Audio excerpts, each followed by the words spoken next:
used up, growing tired of knots, tangled up in problems,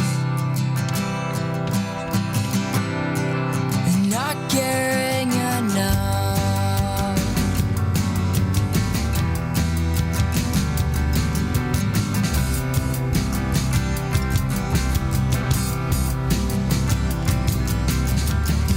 Now I'm on a journey to find what's right, always telling the truth,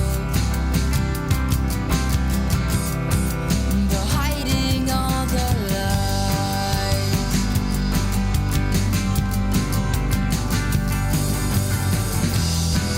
And don't go thinking I'm being myself. I just act this way around you, and there's someone else.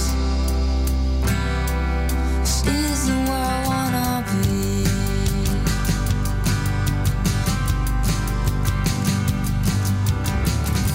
Let's look in the kitchen and the living room. Nothing to find but what's left from a really great time that wasn't any of mine. Running away feels like a storm. Let's throw our problems out the door today. Well, I'm finding things clear to me.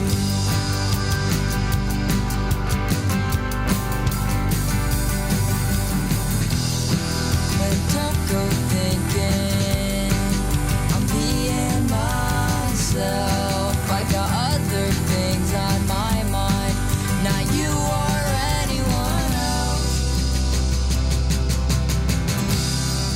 This isn't where I wanna be. Whoa, make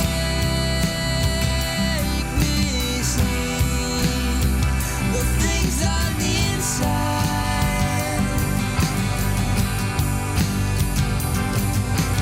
Make me see the things on the inside.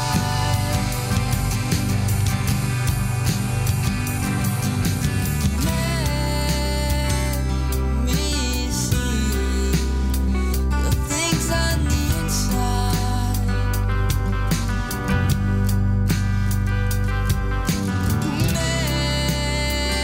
Make me see the things on the inside.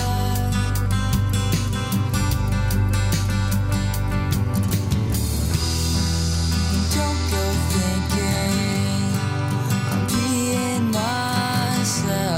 I just act this way around you, and there's someone else.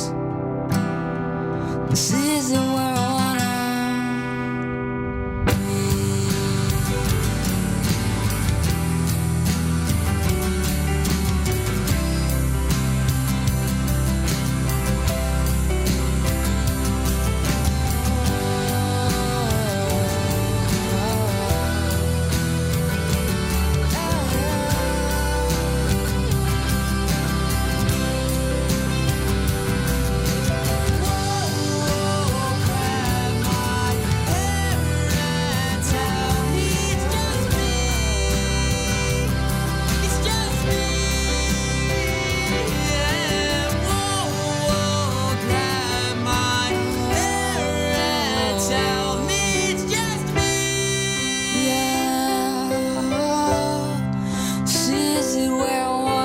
be.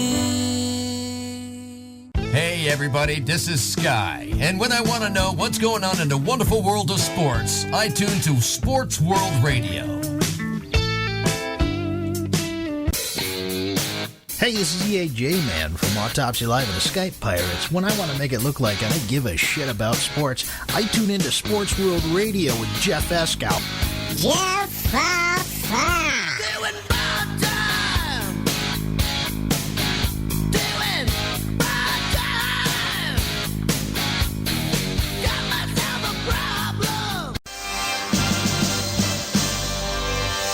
Live from San Diego, it's Sports World Radio. You've never heard a sports show like this. Oh, no, you haven't. Oh, blow me. You got it. Holy fucking shit. What the hell is your major malfunction? Can't believe that goddamn son of a bitch did that fucking crap. Don't give me any of your shit. Right? Yeah, that's right. Those are your hosts, Jeff Escow and Sean Mann. Remember, those who can't play sports, talk about it. These two tell it like it is. Tune into Sports World Radio for the fastest hour of sports of your life. So here they are, the douchebags of sports themselves, Jeff Escow and Sean Mann. Hey, what's up, everybody, and welcome to Sports World Radio. Glad everybody could be in the house today. We got a jam-packed show for you guys. Lots to get to. Gonna have a lot of fun getting to it. So much to get to. NFL drafts today, I'm sure. We'll talk a little bit about that. So much to get to. Before we get to all of it, I'm the host, Jeff Escow. Sean Mann with me like he is each and every day here on Sports World Radio. Every Monday through Friday, 6 p.m. in the East, 3 p.m. in the West. And if you live in the Central, Encyclopedia Man, Frank, Laura, all you peeps who live in the Central, you really need to figure it out for yourself because I'm tired of helping you out. he's tired of helping you out. Check that out, man. He's tired of helping you out. SportsWorldRadio.com. We're also simulcasting on HonestAnswerRadio.com as well as Good and Plenty Radio. Facebook.com/SportsWorldRadio. Like our Facebook page as well as follow us on Twitter over there at Twitter.com/SportsWorldRadio. You want to get in touch with the show, 619-663-3715. That's 619-663-3715. SWRshow@gmail.com. SWRshow@gmail.com. If you're a Skype user, head on over to SportsWorldRadio.com. In the left-hand side, click the red button that says Call Now, and you'll get right in touch with the show right away via Skype. Now, also, if you're hanging out with us in the chat room over there on Spreaker,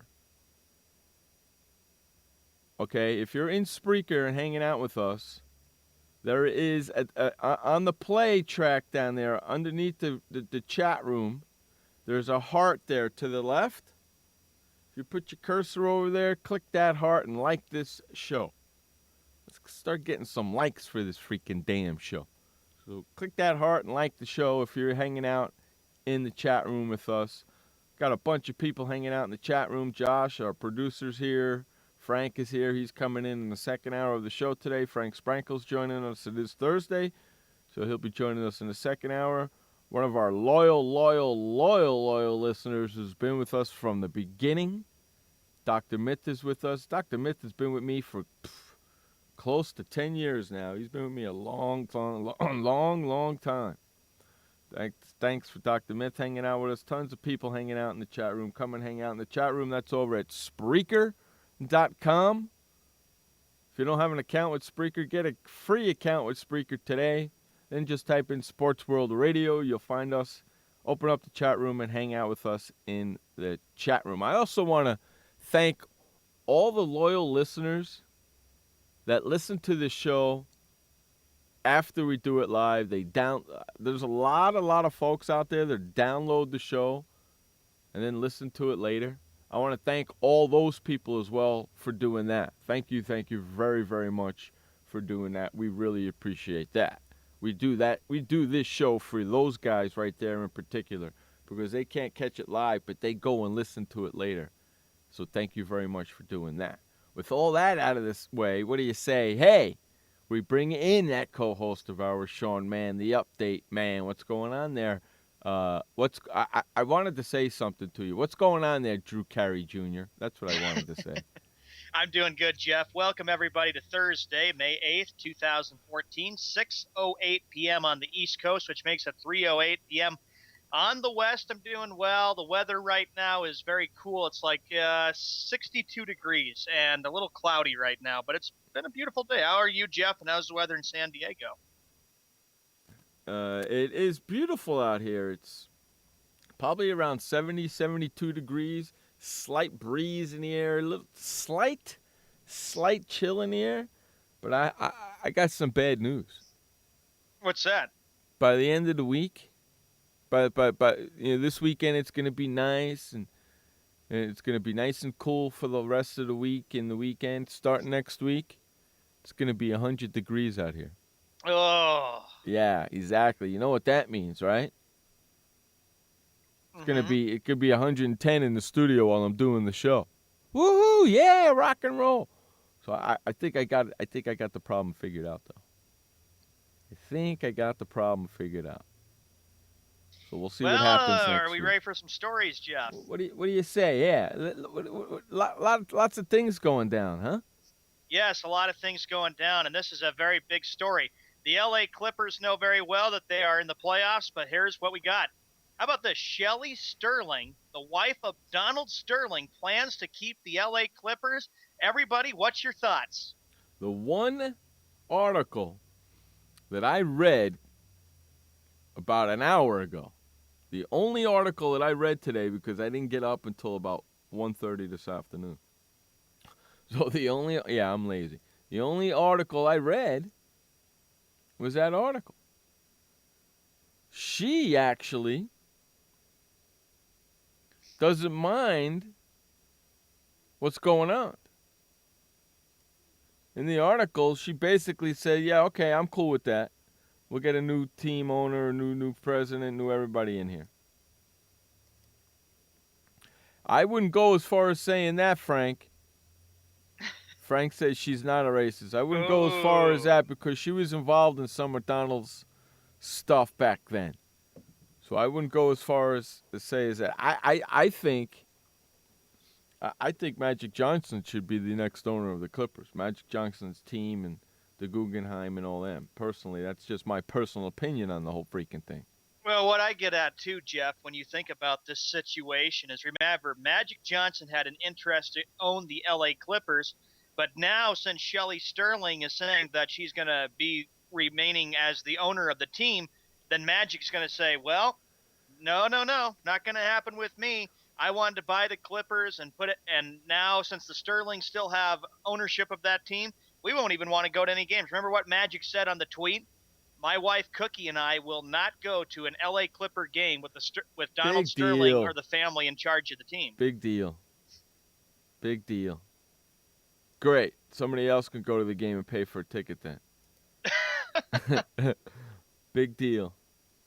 Big deal. So Magic Johnson won't go to the game. You know what? Great. That won't cause a commotion at the game. Well, here's another thing. She has hired attorney. This is Shelley Sterling. Attorney Pierce O'Donnell to represent her interest as the league moves to terminate her husband's ownership of the team. Quote, she will not agree to a forced or involuntary seizure of her interest, O'Donnell said Thursday. As her lawyers, we will fight vigorously to defend her property rights. Well, if she's smart, or if she's lucky, I should say, Donald Sterling's not going to make it through this, if you know what I mean. I know Encyclopedia Man. That's pretty funny. He goes, what do you say? Jerry Krause should be the owner. LOL. Just kidding. Jerry Krause should be the owner. He can. He's the owner of the Bulls. NBA. He can just leave ownership and say, I'm going to go to Southern California and be the owner of the NBA won't allow that, my friend. Not only is Donald Sterling's wife going to put up a fence, but Donald Sterling's going to put up a fight, too. You think Donald Sterling's going to sit this one out? Just like Frank said, Donald Sterling will fight this. Mark my words. I believe you, bud, because we've Skyped on this and we've talked about this before. And myths goes, the only way the Sterlings will sell up if 60 to 70% of the fans never went to the game. Good point there, Dr. Mel. No, actually, it's in the NBA bylaws. Okay, in the NBA bylaws, if he's detrimental to the team, they can remove him with a 3/4 vote. Okay? So, with them losing all those sponsors, that's detrimental to the team, isn't it? Yeah. Okay.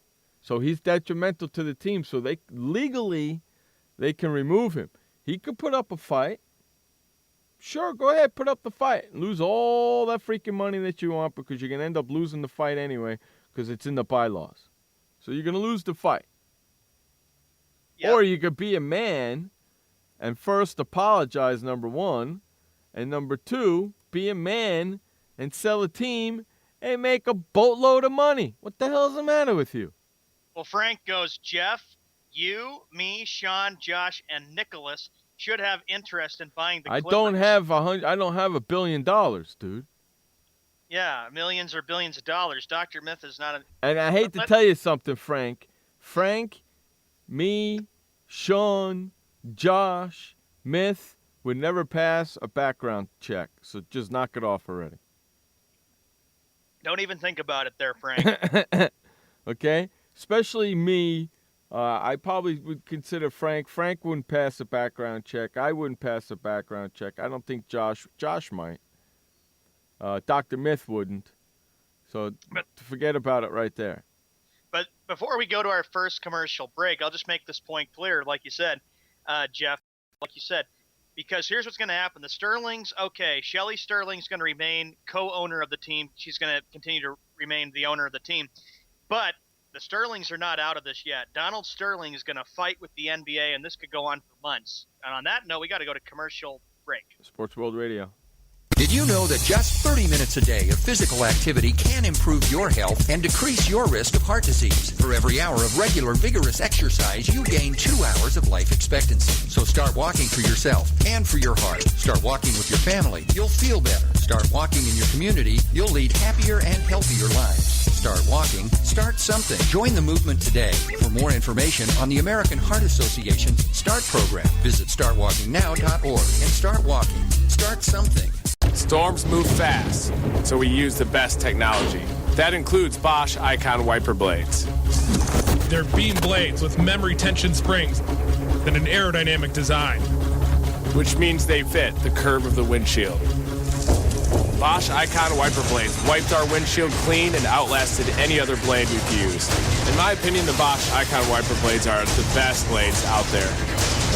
Bosch Icon wiper blades, how storm chasers clear the way. What kind of person gets to work in the sunshine instead of an office? This kind of person. I am the new way to work. I do have an office. I'm just not chained to it. It's a Regis office at one of the nicest addresses in the city. I don't have a lease, so I don't have to budget for stuff like phones, IT guys, and artwork for the lobby. Instead, I pay one low monthly rate that gives me a beautiful lobby that impresses my clients, a friendly receptionist, a fully furnished office, a place to meet, and a place to brainstorm with my fellow new way to workers. We wonder why more people don't realize that the new way to work is the best way to work. I come here because I want to, not because I have to. I am the new way to work, and I'd like you to join me. Start now and get 1 month free. Call 1-800-OFFICES or visit regis.com/TV. Hey everybody, this is Sky. And when I want to know what's going on in the wonderful world of sports, I tune to Sports World Radio.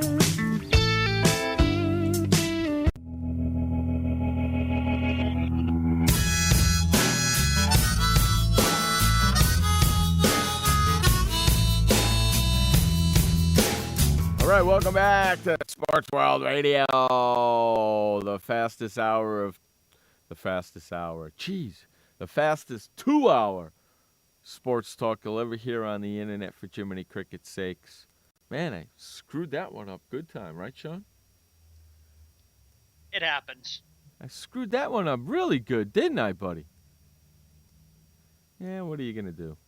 Mm-hmm. What are you going to do? All right, pal, what do you got for me next? That really quick on the Donald Sterling and his wife situation. Yeah. They're not even divorced yet. And he's going out with broads. How about that?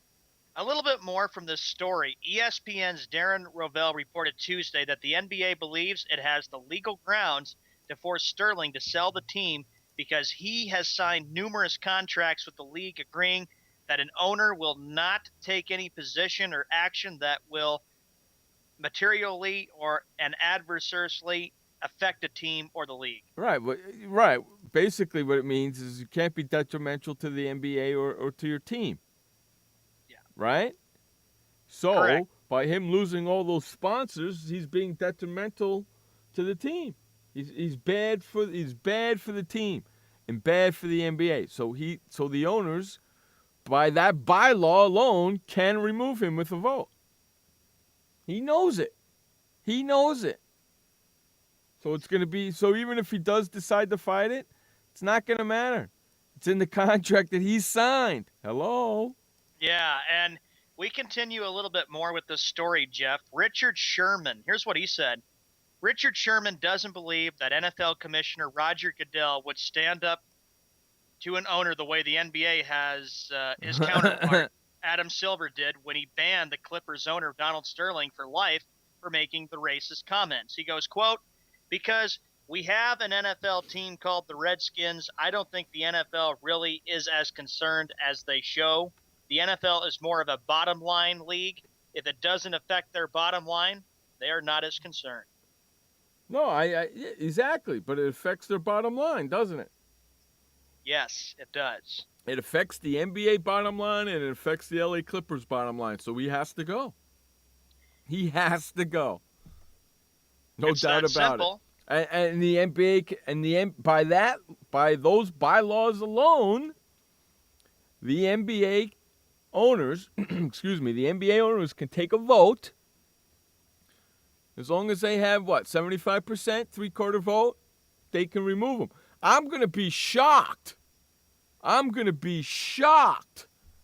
it's not a 29-0 vote. I will be shocked if it's anything less than 29-0, because there's 30 teams, so it'll be anything less than 29-0. You know, Donald Sterling don't get a vote. Right? The Clippers don't get a vote, correct? Correct. The 29 other teams get the vote. So if any ball club votes to keep him, holy cannoli, Batman. There's gonna be something going on there in the NBA meetings rooms, in the NBA owner meetings. If something vote, somebody votes for him. So I don't see it being anything but a 29-0 vote. So he's going to be gone. And then he'll fight it, and then we'll go to court, and we'll do this, and then the bylaws will come out, and sign that I wasn't in the right state of mind or something. He'll say whatever. The guy's got prostate cancer. Okay? And he's 80 years old. And he's 80 years old, for Jiminy Cricket's sakes. Okay? How much more can the guy do? You know what I mean? I think he should just call it good and retire and forget it. Move on. I know, but the problem is, okay, Sean? The problem is he bought the team for $12 million, right? He sells the team. Let's make it a nice round number, $1 billion. Do you know what the taxes is on that? Okay? It's 33%, so it's like $339 million that he's got to pay. Yep. So basically, okay, that's a lot of freaking money. Now, if he happens to pass away before that happens, then the team will get evaluated. Say the team gets evaluated at $750 million. And then the team gets sold for $1 billion, well, then the taxes from $750 million to $1 billion is much better than $12 million to $1 billion. See what I'm saying? Mm-hmm. So he's fighting for that too. He's fighting for that extra $160 million that he needs to save. He's fighting for that as well. We move to other NBA news for another story. Another one that we have, Game 2 of the Eastern Conference semifinals last night, and a game the Pacers needed to have. They got it done. Jeff, 86-82. Did you watch the game last night? I watched a little bit of both games last night, yeah. Big win for Indiana. And Roy Hibbert bust out a slump. He had 28 points last night as the Pacers even up this series. So now, Jeff, how many rebounds did he have? Now shift to Washington. How many rebounds did he have? I know he had more than 5. He had 9, right? I believe so. It doesn't say. He had 9 rebounds, if I remember correctly. 9 rebounds, yes, yeah. 9 rebounds. 9 rebounds, right. So we gave the over a 5-5, and he scored 28-9. So yeah, I voted less. okay, you know what I find funny, and I've said this before on my show. I'm not on my show, on our show. You know, the media makes a big deal at a one game. I understand. Yes, it's not just one game. I understand that. But they make a big deal out of one stinking game. Let me ask you a question. If he did this during the regular season, no points, no rebounds, 5 fouls, did it for like 3, 4, 5 games, would you ever hear about it? I don't think so. Exactly. You know why you hear about it? Why? Because everything is compounded. It's the playoffs. Everybody and their mother is watching. So the media's got to make a big, huge, super deal out of it. Yeah, That's why. and I can say this too, Jeff, that if you look at the other side, you look at the Wizards, hey, you got to be proud. They did exactly what they need to do. They got a split. Now you know that you got the home court advantage back in Washington. Game 3 tomorrow. The Wizards know very well that they can absolutely put Indiana on the brink. Pacers still didn't look well in Game 2, and yet they were barely able to hold them off 86-82. And sure, big Roy Hibbert came up big, but Pacers still do not look good. A lot of the games the Pacers have won have been pretty close during this entire playoff run, going back against Atlanta. You know what I hate? Yeah. Freaking Rangers losing last night. Yeah, No, I'm sorry. I'm sorry. I don't mean to change the subject, but I was just looking at that really quick, and I was like, son of a bitch. That's okay. I was looking at it again. I'm sorry. I didn't mean to change the subject. Well, I will talk about that in a little bit. I'm sorry. I didn't mean to change the subject. We'll go back to NBA. I didn't mean to do that to you. I'm sorry about that, buddy. I didn't mean to do that to you. No worries. I'm sorry. But, yeah, that kind of pisses me off. But you know what? With Brooklyn and Miami playing tonight, Brooklyn loses, you might as well say goodbye. Because there ain't no way they're coming back from an 0-2 deficit. No way, no how. Especially against Miami. Yes. No way, no how. I don't care what you say. Hey, you want to know something? Okay, I said this. I was listening to Mike and Mike this morning, and Greeny was pissing me off. Okay? All right? And they were talking about Mark Jackson, where he might go.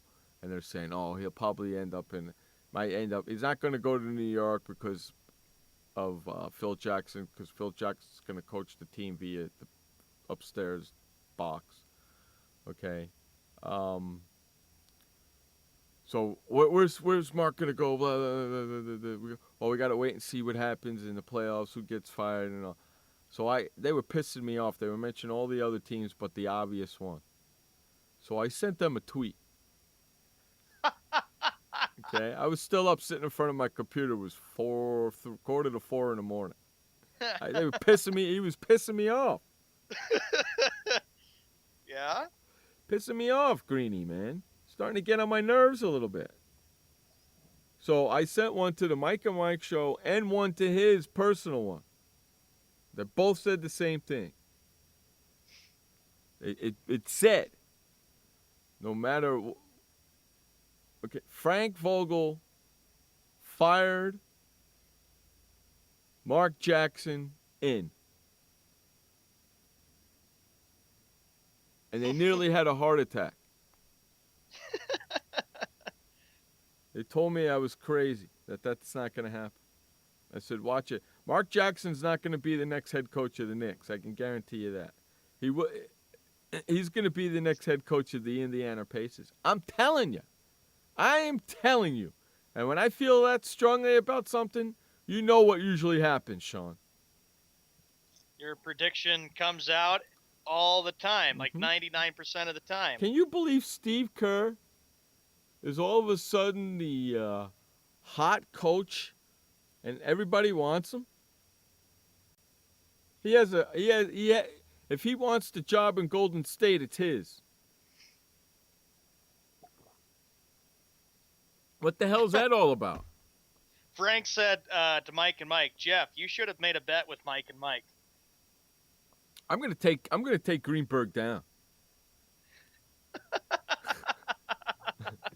Because he's wrong half the time. He was pissing me off yesterday, or this morning, I should say. That's why I sleep in, because I'm up listening to those sons of bitches, man. That guy's pissing me off left and right sometimes. Yeah, you know? Steve Kerr, his name has been making a lot of rumors. How does something like that happen, Sean? The guy's never coached a freaking basketball game in his life. How does something like that happen? It's because with the NBA these days, what they're doing is they're going with players who used to play in the game, and now they're making them head coaches. That's how it's happening. How is he all of a sudden a hot commodity coach who's never coached at any freaking maybe high school level? Never coached at college or professional level. Never coached. Wouldn't you want to coach in New York to have Phil Jackson right on your ass telling you what to do? Because you don't know what to do. I mean, I'm sure he knows what the hell he's doing, but come on. Yeah. Brad Stevens was a coach in college for Jiminy Cricket's sakes. Frank Sprankle. He was a butler before he went to Boston last year. You always bring this up, Sean. You know what? We got to run to a quick break. On the other side of this break, we'll continue this conversation about NBA coaches. You're listening to Jeff and Sean on Sports World Radio. Sports World Radio. Welcome to the Man Manual. Man comes with a multifunctional casing known as skin. It is remarkable. Warning, standard body wash can cause damage to man's skin. Maintain it properly with Dove Men Plus Care Body Wash. It cleans man and protects skin from dryness. This will keep man's skin remarkable, even under extreme testing. Dove Men Plus Care Body Wash. Skin care built in. Also, freshen man's exterior with new Aqua Impact Body Wash. Why does consultant Jerry Howell stay at La Quinta? Can you come back tomorrow? Because only with La Quinta can Jerry instant hold the room tonight using just his phone number. And then power down for tomorrow on his pillow top bed. And when Jerry's refreshed, you know what he does? We need ideas, people. Think. Synergistic integration. Genius. He thinks outside the box. I'm going for it. No. La Quinta Inns and Suites take care of you so you can take care of business. Instant hold your next stay on your smartphone at LQ.com. La Quinta. Hi, I'm Montel Williams. Most of you know me as a talk show host, but I'm also an author, actor, single father of 4, a fitness writer, avid snowboarder, and I'm also a medical marijuana patient. Like many of the million people who are living with multiple sclerosis, I'm in pain every single day. And sometimes my nerves are so raw that if you brushed up against me in an elevator, I'd scream. I can't sleep at night from the pain, and sometimes the spasms in my legs are so intense they will wake me up throughout the night.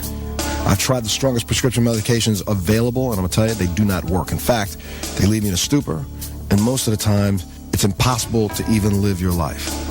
Now, I've tried medical marijuana, and I'm going to tell you something, it works. If you'd like more information about medical marijuana, you can contact the Marijuana Policy Project at mpp.org or call 1-877-JOIN-MPP. Hey everybody, this is Sky, and when I want to know what's going on in the wonderful world of sports, I tune to Sports World Radio.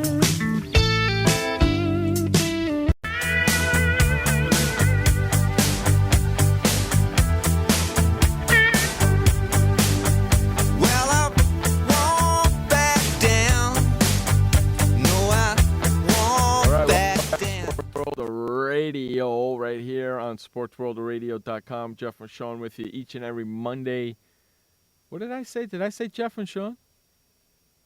Or did I say Chuck and Sean? What the hell's going on here with me today? Jeff and Sean with you each and every Monday through Friday right here on Sports World Radio, 6 p.m. on the East, 3 p.m. on the West. And if you live in the Central, Frank, Encyclopedia Man, you need to figure that out for yourself. That's right, especially YouTube, because you guys don't know what the hell's going on. Yeah, you don't even know what time it is in the Central. 33 minutes past the hour. And, you know, when we were on commercial break, Jeff was telling me about Jason Yeah, Kidd. what I'm the hell? just You know, using every him as an time- example. Come on. Look at what he's done. Every- He's taken Brooklyn to the second round. Every time I bring up a coach that doesn't have no coaching experience, look at Jason Kidd. He's a player. He retired, and then he became the coach of the Brooklyn Nets. Big deal. One out of freaking, how many? Okay, but Steve Kerr is a GM. Isn't being a coach a step down? I think so. Okay, then. Well, look what Frank says. He goes, Jason Kidd played almost 20 years in the league. I don't give a flying fig Newton. He's never coached the free. You know what? I watch the games with him, and I see him sitting on the sidelines. He looks like an injured player, not a coach. He's just sitting there all there nice and calm. When do you see him get angry? You know, they're sitting there nice and calm. Okay, yeah, okay, yeah, okay. That's Jason Kidd for you, Jeff. He's just so freaking calm, man. Doesn't look like a looks like an injured player sitting there, man. He does. He does. It just drives me crazy sometimes, dude. In the other series from last night, Jeff, the Oklahoma City Thunder over the LA Clippers 112-101. What was your thoughts on that game last night? Well, first of all, they gave him his award last night at the game, right? Kevin Durant, yep. Yeah, okay. Normally, when a commissioner gets introduced, normally every commissioner gets booed, right? Right. Adam Silver didn't get booed last night, did he? No, he did not. He got an ovation like you've never heard before for a commissioner, correct? He was shocked himself, wasn't he? You could see it in his face. He was like, wow, these people are clapping. They're not booing. He was kind of shocked, and when he was talking for a while, you couldn't hear what he was saying. They gave him a nice ovation. And then at the end of Kevin Durant's speech, he says, be loud tonight. We got to win this game. I thought it was pretty damn good. I thought Frank, it was pretty smart. Sorry for getting off NBA, but Frank's got a question on NBA. He goes, Jeff, who's your favorite NBA coach of all time? You can only pick one, past or present.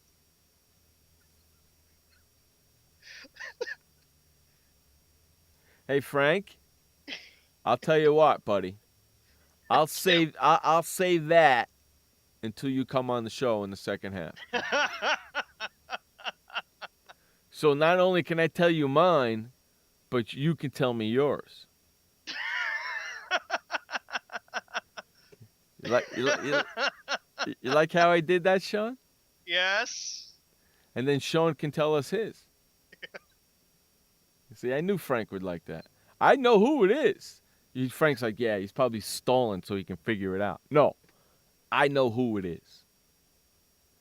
And Frank's going to probably go, yeah, sure, I probably figured it. I bet Frank could probably figure it out right now before I even say who it is.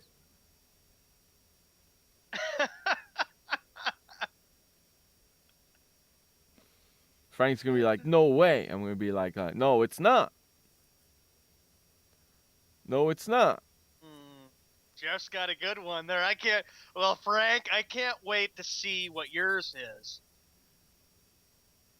Figures, Lopez. It figures, Josh. Well, you know what, Josh? I can't blame you, Josh, because you don't know any better. Because it's your age. So I can't blame you for that. I can't blame you for that because you don't know any better. Yeah, I have mine picked out too, Jeff, and I can't wait for second hour. And I bet I know who yours is. Because you're predictable as hell. So I'm betting I already know who yours is. How about that? And in fact, I'll tell you during the break. When we go to our break after you do the update, I'll tell you who yours is, and you just say yes or no. That's all. You're going to be guessing. I'm not going to be guessing. Because I already know who it is. I already know, so I'm not worried about it. So that's going to be an interesting second hour of the show. We'll have Frank come in. And we'll discuss who our favorite head coaches of all time is in the NBA. That should be a lot of fun. I'm looking forward to that. See, we just do things right off the fly here on Sports World Radio. That's how we roll. Way to go, producer boy. See, he's great, man. Josh is great. That's how we roll around here. I like that idea. That's a good idea. Give me another topic there, Mr. Shoney, before we go to our first update. Getting back to this game between the Thunder and the Clippers, Jeff, what's your thoughts now? This series goes to L.A. for games 3 and 4, with this series even up at one game apiece. Let me ask you a question. Maybe Frank will know the answer to this, too. And he could type it in if he does. Now that Donald Sterling is not has been banned and, and all that stuff, do the advertisers come back and they take the banners off the advertisers, or are those black banners staying on the advertisers and they're still gone? You mean like the sponsors? Yeah, the sponsors, the advertisers. Yeah, all those sponsors still gone, or have they come back since Donald's been removed? I will say that they'll still be gone because the sponsors don't want to have anything to do with the Sterling family. I don't know if it's so much the Sterling family. I think it's Donald Sterling himself. Yeah, hard to say. Because she still wants the team, and she's going to be there at the game tomorrow night. Frank goes, I think the advertisers should come back until the advertisers agree. Then they're blacked out. The advertisers must agree to reinstate. So they're still blacked out until they reinstate. That kind of stinks. Oh, well. It makes it tough for all the salespeople and all those people. I'll tell you that. They're having a hell of a job, ain't they? Ain't they? I'd say that if Magic bought the team and he was owner of the Clippers, then yes, the advertisers would come back and they'd sponsor the Clippers. Oh, yeah, and then you'd have a whole new freaking set of people in there, too, which is going to stink, but what are you going to do? You know what I mean? That's the way it is. You know? You're right, Frank. Adam Silver did save the Clippers. What he did was so right to just come on national television and announce to the whole world that, boom, you are gone, Donald Sterling, and he did a lot better. Because let me ask you guys something. If David Stern was NBA commissioner, do you think he would have handled it? Because remember, Kenny C pointed out a couple weeks ago, Jeff, when we had him on, that David Stern didn't do a very good job sometimes on handling a lot of big issues as NBA commissioner. Well, he would have had to do it. Otherwise, he would have had a boycott on his hands from the players. He would have had to. The players pretty much forced the commissioner's hand. Pretty much. You know that, right? Right.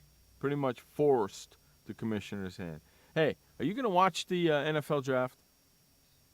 I am not going to watch the NFL draft. You're not going to watch it. What are you going to watch? I'm watching NHL hockey tonight. Oh, that's right, because your Boston Bruins are playing tonight, right? That's right. Bruins against the Canadiens. Come on, Canadians. Oh, cut that out.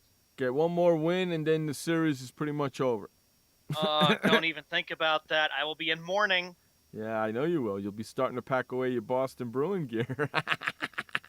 It'll be put away, and then I'll have all I have left will be that. the Red Sox until Patriots football comes up. I know. All you'll have is the Red Sox. I'm kind of hoping the Red Sox are out of the playoff race by the All-Star break, and then you'll start putting that crap away, and you'll have nothing on your walls. How about that? You like that? Just remember what happened last year, Jeff. Yeah. Yeah.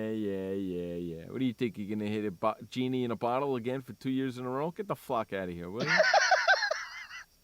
you're upset because the Rangers lost in hockey to the Pittsburgh Penguins, and you know Wes is ready to stick it in your face. Where is that? Where is that rat bastard, Wes? I don't know. I see him on Skype popping up, and then I don't even see him come to the show. I'm surprised he hasn't shown his rat face in here, man. You know, with the Rangers winning with the Penguins winning 3-1 series. You know what I'm saying? I'm surprised he hasn't shown up. You know what I mean? I'm surprised he's not here either. That's pretty crazy. He's on Skype right now, Wes is. Guy doesn't. Yeah, I'm sure he's listening. He knows we're here because he's on my Facebook page. He knows. He knows we're doing this. Hey, we're gonna run to our first update of the day. This update is brought to you by Keurig.coffeemachines.com. For all your Keurig products, you're looking for coffee, you're looking for tea, you're looking for something to hold all your coffee and tea in. You're looking for a coffee machine? Head on over to KeurigCoffeeMachines.com. Brewing perfection, one cup at a time. That's KeurigCoffeeMachines.com. Take it away, Sean Mann, with the first update of the day. Welcome, everybody, to the first of two updates. It's 45 minutes past the hour. It's May 8th, 2014. NBA, last night's finals, the Pacers 86, the Wizards 82. This series is evened up at one game apiece of the Eastern Conference semifinals. Game 3 will be in Washington, D.C. tomorrow night. The Oklahoma City Thunder do the same thing. They gain a split, 112-101. Game 3 of the Western Conference semifinals is tomorrow night. For tonight's action in the NBA, we've got two games scheduled for tonight. And that is, we've got the Nets taking on the Heat. And that game can be seen on ESPN2, which starts in 15 minutes. After that game, Western Conference semifinal game 2, it'll be the Trailblazers at the Spurs. In the NHL, here are the games that we have scheduled for tonight. It'll be the Bruins at the Canadiens, game number 4. Montreal leads the series 2-1. Mighty Ducks at Kings, Western Conference semifinal second round. The Kings lead 2-0. In Major League Baseball, here's what we got for games tonight. We got a total of 9 games scheduled. In the National League, it'll be the Giants at the Dodgers, Marlins at the Padres. Switching to the American League now, Phillies at the Blue Jays, interleague play. Orioles at the Rays, Rockies at the Rangers, Cubs at White Sox, and Royals at Mariners. 2 finals today. Indians 9, Twins 4, Astros 6, Tigers 2. We will be right back after this commercial break. Every parent wants the safest and healthiest products for their family. That's why I created The Honest Company. I was just a concerned mom with a crazy dream. A wish that there was a company that I could rely on that did all of the hard work for me. I'm Jessica Alba, and The Honest Company was my dream.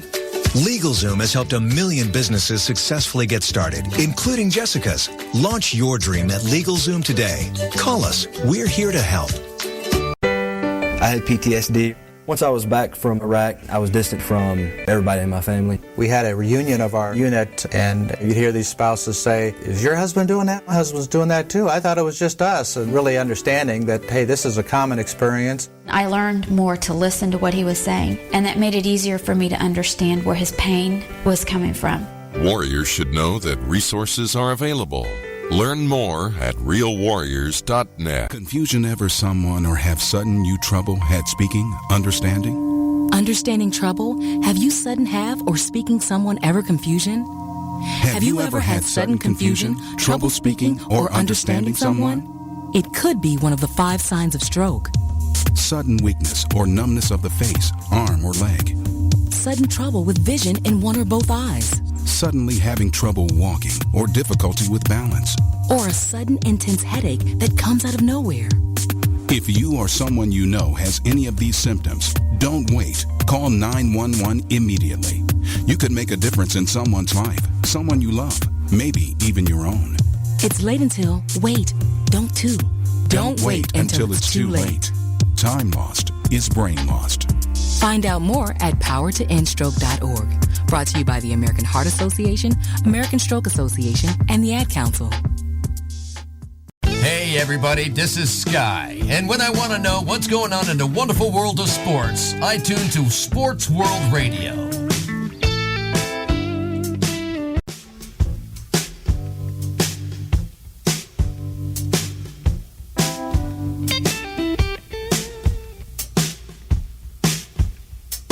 Hey, welcome back to Sports World Radio. Jeff Escow, Sean Mann with you each and every Monday through Friday, 6 p.m. on the East, 3 p.m. on the West. Sean, if you live in the Central, figure it out for yourself. Short and sweet today, isn't that, buddy?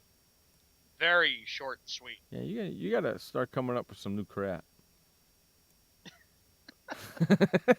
49 minutes past the hour. Jeff, you said you had a story that you had. Yeah, I wanna right before we're almost the top of the hour, I wanna go somewhere a little different. We all know that the NFL draft is today.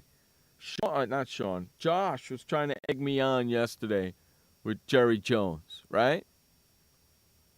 So Josh, you pushed my Jerry Jones button a little bit too much yesterday, and I waited. So here you go. Dallas Cowboys have the 16th overall pick, right? New York Giants have the 12th overall pick. What I've been looking at and reading and listening and watching is I've been hearing that Johnny Manziel is actually going to fall to the Dallas Cowboys at 16. If I'm the New York Giants, I take Johnny Manziel just to piss off Jerry Jones. Just to piss him off. And then turn around and trade him to Jerry Jones. And suck some of Jerry Jones' good players away from him. You like that? That's a good idea, right? Right. Giants need defensive help badly. Cowboys. Frank is like, get me in on this one. Cowboys need defensive help badly. Badly. Their defense stinks. If I remember correctly, they were 3-4. Now they switched to a 4-3.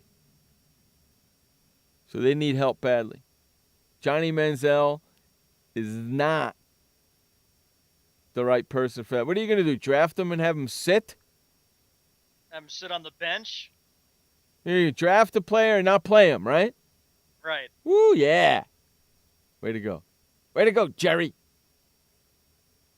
You're going to draft him just so he could back up Tony in case Tony gets hurt or when Tony gets hurt? Way to go. And then what happens if he gets hurt? Yeah, way to go. Actually, what I really want is because Houston wants to get out of the number one spot, and the Giants need defensive help really bad. I like to see the Giants get to that number one spot. Give up their number one pick this year. Give up their number two pick up this year. Give them their give their number 5 pick this year, and give them a number 6 pick this year. Okay, and then you give them a number 1 and a number 2 from next year, and take the number 1 pick and take Clowney because they need defensive help. They got no Tuck, and they lost another guy. They need defensive help, so freaking do it. Jerry Jones will shake his head if this happens. What if Manziel goes to your Giants? Back up Eli. I know they got Josh Freeman. I understand that. Back up Eli. Just to piss Jerry Jones off. He's going to be upset. Just to piss Jerry Jones off, because I've seen a lot of mock drafts, and 90% of the ones I've seen, they all, and it makes sense, they all have Manziel falling right in Jerry Jones's lap. And I'll tell you something. If Jerry Jones does it, Cowboys will be lucky to be 7-9 this year. Not according to Jerry Jones. He has expectations every year that his team's going to do well. I don't care what his expectations are. If he doesn't fix his defense, he can score 100 points. It don't matter. The defense is going to let up 200 points. If he doesn't fix his defense, and I mean in a hurry, he ain't going to be freaking 8-8. He's going to be 7-9. And you know what's going to happen then, right? Jason Garrett will get fired. And it's not Jason Garrett's fault. It's not Jason Garrett's fault. It's Jerry Jones' fault for not giving him the players he needs. If the Cowboys take Johnny Manziel in the first round tomorrow or today of the NFL draft, the Cowboys will not make the playoffs.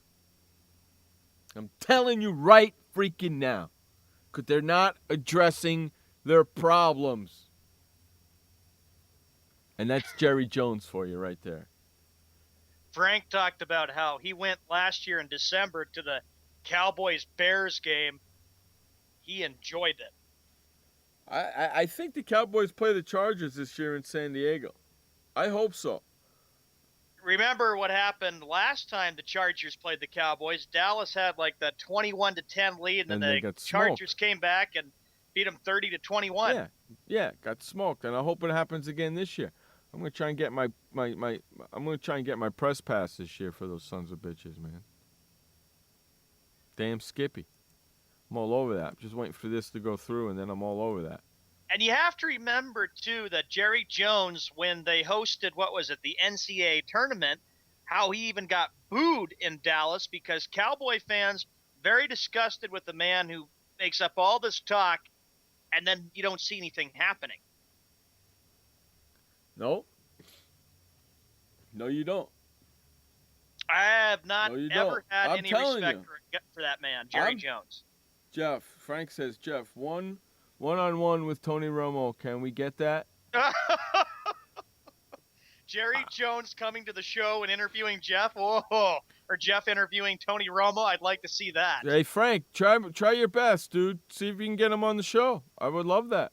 We do the show. You know what time we do the show. Even if we got to tape the interview during the day, I'll tape that son of a bitch. I'll tell you one thing. It ain't going to last long because they're not going to want to answer any of my questions. Question is, does Tony Romo have a Facebook or does he have a Twitter? I don't care. Well, Frank, you could look that up because you're a Twitter user. Why don't you go check and see if Tony Romo has a Twitter? Producer man. See if you can get Jerry Jones or Tony Romo or somebody in the NFL on this freaking show for Jiminy Cricket's sake. Start producing. And I know one thing, Jeff, is that when you interview Jerry Jones, when that time comes, and you ask him challenging questions, he's going to hang up on us. I know it's going to happen. You know it. I know it. And all my listeners know it because I'm not throwing any punches. I'm not going to be like all these other freaking jackasses who are afraid of him. I don't care. And if he wages war against me, even better, because that means people are going to come start listening to the show. Even better. Wage the war on me, bitch. Jerry Jones will be like, all right, I hung up on this Mr. Eskow and Mr. Mann, so now I can start launching a war to kick Sports World Radio off the internet. Chargers do play the Cowboys in San Diego during the preseason on August 7th. I might just have to go to that game. It's a Thursday game. I might just have to go to that game and blow this freaking show off.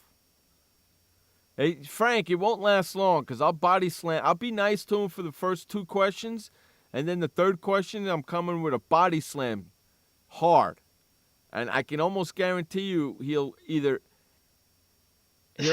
one or two things. He'll either answer the question in a roundabout way that he likes to do, or he'll slam the phone down, and that'll be the end of the interview. That's what's going to happen. I can guarantee it. Jeff Eskow versus Jerry Jones. This I'd like to see. I'd love to have him on the show. Let's see if we can make it happen. Make it happen. Somebody make a video of saying Jerry Jones. Sports World Radio wants Jerry Jones on their show. Then what will happen if he hangs up on you and then he says, I don't like Mr. Eskow and Mr. Mann. I'm launching an all-out attack on Sports World Radio to kick it off the internet. Bring it. Bring it, because that's going to bring a whole bunch of listeners. So bring it. Bring it. Any publicity, I don't care if it's negative or positive, it's publicity, and that's going to bring the listeners. Especially if Jerry Jones' mouth says Sports World Radio. You know that as well as I do. Jerry Jones says, I went on this radio show, Sports World Radio, and they were just asking me despicable questions. You know damn well that people are gonna want to hear that. Yeah, you're right. Right? It'll bring the listeners. Of course. And a great public audience. Exactly. So I don't mind him saying bad things about me at all. Because that's just going to bring the people. Because people are going to want to go to hear bad things talked about him. Because he does have people that don't like him. That like to talk bad about him. So here's your freaking forum, bitches. And then what's he going to say? What are you going to think of his answer when he continues to say, Mr. Escal, Mr. Mann, Mr. Sprinkle, I have done a very good job. No, you have General not. Manager of the Cowboys. No, you have not. You've been 8-8 the last 3 years. You haven't made the playoffs. You've been average. That's what you have. Average. You like mediocrity, or do you like being better than mediocrity? Because right now you're mediocrity. You're mediocre right now. You are not a championship caliber football team. What do you have to say to that? And on that note, we have to go to commercial break. See? That's what he would do. Well, I got to put the commercials in. So you got me so freaking crazy with I didn't say anything. They Jerry said Jones. You got me so freaking nuts with Jerry Jones, I forgot to put the commercials in while we were talking. Sports World Radio. How about that? Can you believe that? I forgot to put the commercials in. Sports World Radio. Storms move fast, so we use the best technology. That includes Bosch Icon wiper blades. They're beam blades with memory tension springs and an aerodynamic design, which means they fit the curve of the windshield. Bosch Icon wiper blades wiped our windshield clean and outlasted any other blade we've used. In my opinion, the Bosch Icon wiper blades are the best blades out there. Bosch Icon wiper blades, how storm chasers clear the way. This message brought to you by FEMA. Home fires occur most often in winter. Keep anything that can catch fire at least 3 feet from heating equipment. And never use an oven to heat your home. Stay in the kitchen when frying, grilling, or broiling food. Turn space heaters off when you leave the room or go to bed. Make sure all vents are clear of snow and ice to allow carbon monoxide to vent outside. Have your furnace, heating system, and chimneys serviced each year by a qualified professional. Learn more at www.usfa.fema.gov. Confusion ever someone or have sudden you trouble had speaking, understanding? Understanding trouble? Have you sudden have or speaking someone ever confusion? Have you ever had sudden confusion, trouble speaking, or understanding someone? It could be one of the 5 signs of stroke. Sudden weakness or numbness of the face, arm, or leg. Sudden trouble with vision in one or both eyes. Suddenly having trouble walking or difficulty with balance. Or a sudden intense headache that comes out of nowhere. If you or someone you know has any of these symptoms, don't wait. Call 911 immediately. You could make a difference in someone's life, someone you love, maybe even your own. It's late until, wait, don't too. Don't wait until it's too late. Time lost is brain lost. Find out more at powertoendstroke.org. Brought to you by the American Heart Association, American Stroke Association, and the Ad Council. Hey everybody, this is Sky. And when I want to know what's going on in the wonderful world of sports, I tune to Sports World Radio.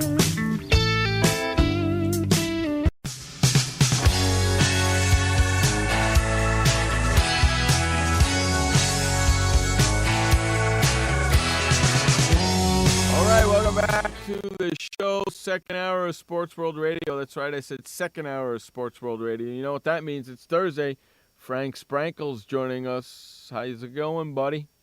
I got to tell you two something. Uh-oh. This feels like the Academy Awards of all sports. Look at what is happening in New York at Radio City Music Hall. You got the red carpet. You got the prospects making their way into Radio City Music Hall. I'm telling you, gentlemen, when it comes to any draft, the NFL draft, and it seems that we only call the NFL draft the draft, it has an Academy Awards feel to it. It does, but it's something I really don't care about. I don't really care about the NFL draft. I'm not watching it. Heck, if Goodell gets booed, let him get booed because Roger. Oh, you're going to see that. Oh, Sean, Goodell's going to get screwed up because he's screwing up the game. Well, all right, then you know what? why doesn't everybody in Radio City Music Hall, instead of booing Goodell, well, you can boo him, but why not a "you suck" chant or "you've ruined football"? You've ruined football. That's what I want to hear. Because that's gay. Oh, excuse me? You just insulted me. Because that's gay. You think it's stupid, Jeff, because you don't think it... Well, you're going to hear some kind of a chant when you watch tonight, Jeff, when you're up. Okay, Jeff, let me ask you this. What should the fans do in terms of showing their, not appreciation, was it? In terms of showing their disgust toward Roger Goodell. Unappreciation? What should they show? Their What should they do? You know Should they hate Goodell? That's assault. When he comes out, everybody should turn their back on him. Should they just walk out of Radio City Music No, Hall? just turn your back on him and boo. Don't face him. Just turn your back on him and boo. You don't like getting chants, correct? That's the ultimate disrespect, ain't it? Excuse me? That's the ultimate disrespect, ain't it? You walk out there on stage, all right, and everybody, fans, all the fans in that whole freaking place tonight, just turn themselves around and look to the back and just boo. That's the ultimate disrespect, ain't it? You know what? Maybe booing has gotten old-fashioned. There's Okay, nothing like how about a chant. this? Nothing like an insulting chant to really get Okay, how about the this? testosterone going. Okay, how about this one? Roger. Oh, like the Roger. chant in the 80s. Roger. You suck. How about that? Yeah. Hey, I'm for that. Hey, you want to do it together? You like that? Okay, we'll do 3 Rogers. Okay, sure. Okay, you ready? 1, 2, 3. Wait, hold on. If you are listening and are about to enter Radio City Music Hall, this is what we want you to do when That's Roger Goodell makes his way to the podium. This is the Roger chant. 3 Rogers. 1, 2, 3. Roger. Roger. You suck. You suck. Yeah. I like it. So, yeah, 3 Rogers. Man says he likes Roger Goodell. Oh, he's a moron, too. 3 Rogers and then a you suck right after.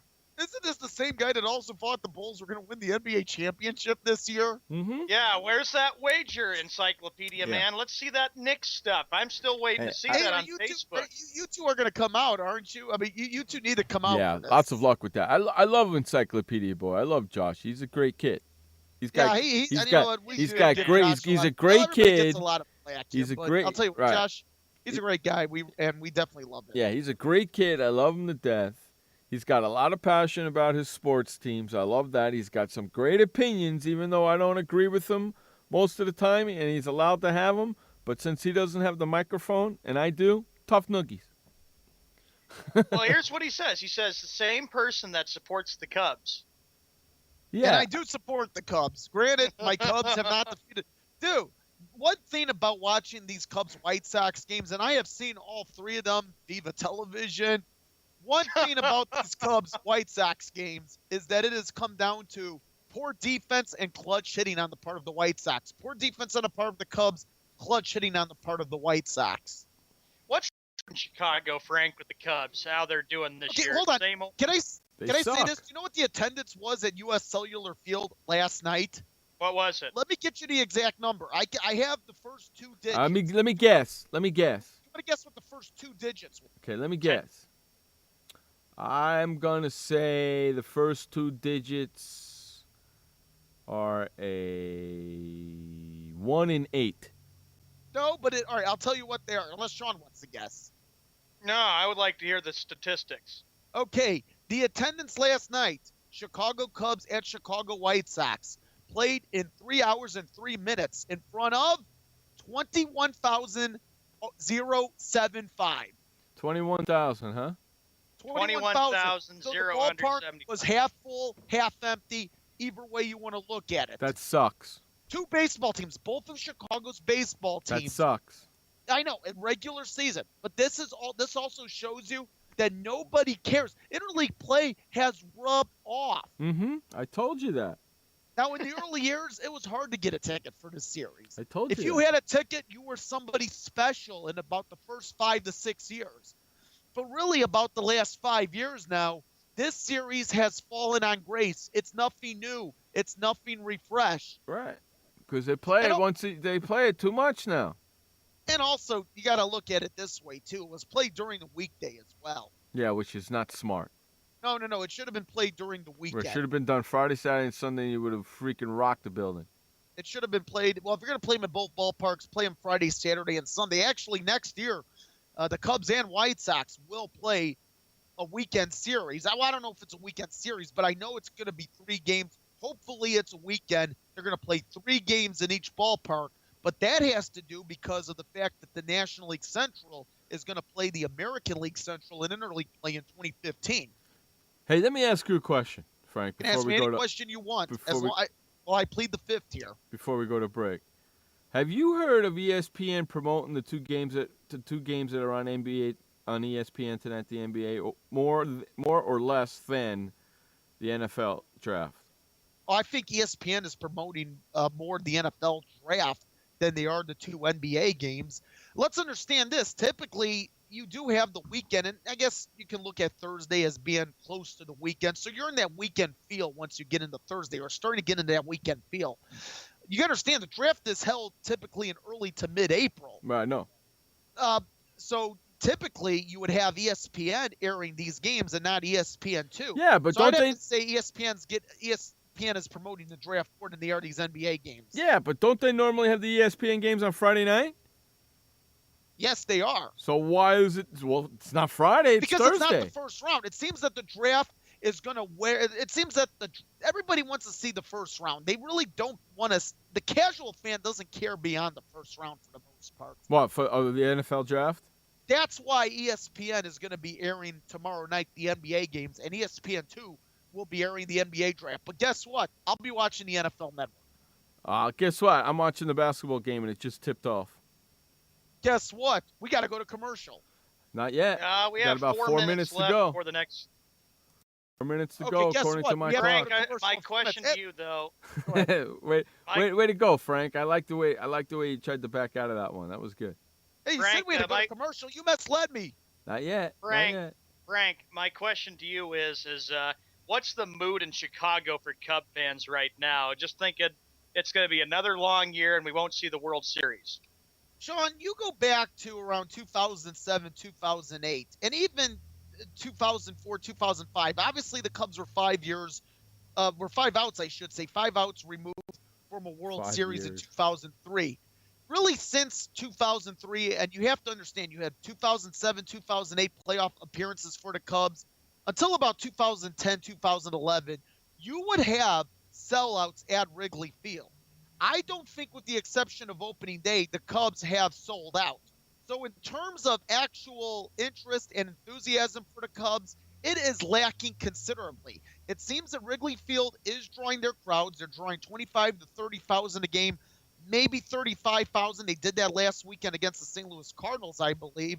But in the end, if you're going to find any interest in the Chicago Cubs, it is in the minor league, because that is where the Cubs are hoping that the future rests. They are hoping to achieve the ultimate goal by grooming young talent in the minor leagues. They're going opposite the way the New York Yankees have done it. Yeah, there's been a lot of rebuilding that the team has done, but you have to remember, since 2003, things have gone downhill for the Cubs since. But attendance-wise, not quite. It has really been the last 2 to 3 years that attendance has gone downhill. Frank, did you go to the what a sloppy game this is. This is a sloppy game. It's like 4 turnovers already. You know what? I'll tell you where I have been. I went to Wrigley's 100th birthday game. Yeah, I was just going to ask you that. Did you go to that game? Sean, I went to game 1 between the Hawks and the Wild on Friday night, and I was in the standing room section of the United Center. Another turnover. Did you have a towel, and were you waving a towel? Yes, I do. There? I have my towel downstairs. I was waving it, seriously. My arm got tired afterwards, and I drove to the game. How many beers did you have? 0. I drove. So you can't have 1 beer? Nope, not when you're driving. Now, on the other side, the American League, what's the mood for Chicago White Sox fans, Frank? And this is a question for you, Encyclopedia Man. They stink. Obviously, Encyclopedia Man's a White Sox fan. Let me tell you, the White Sox, they are showing a lot of promise this year. Jose Abreu's going to be on the cover of Sports Illustrated. And when the White Sox signed Jose Abreu from Cuba, for me, the money that he was getting paid, I don't know if I was optimistic, because you hear about these international players that have a lot of success for their home nation. Jesus, and yes, Josh, I know they won a World Series, but that was 2005. What have they done in the last 9 years except make one postseason appearance? But Jose Abreu has definitely lit a spark plug for that ball club. The White Sox, they are playing with a lot of fight. They are playing with a lot of hunger. I'm not saying they're going to be in the postseason come October, but something tells me come September, they are going to be in contention for a wild card spot, perhaps a divisional title. This White Sox team is going to be fun to watch from here to September. Mark my words.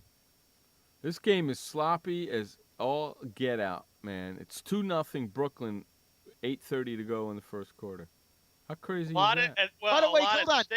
I got to say this to Josh. What have the Cubs done in 108 years? They won two World Series titles back-to-back in 1907, 1908. Nothing. Hey, we're going to run to a quick commercial break. We'll be right back after this. Sports World Radio. Did you know that just 30 minutes a day of physical activity can improve your health and decrease your risk of heart disease? For every hour of regular, vigorous exercise, you gain 2 hours of life expectancy. So start walking for yourself and for your heart. Start walking with your family. You'll feel better. Start walking in your community. You'll lead happier and healthier lives. Start walking. Start something. Join the movement today.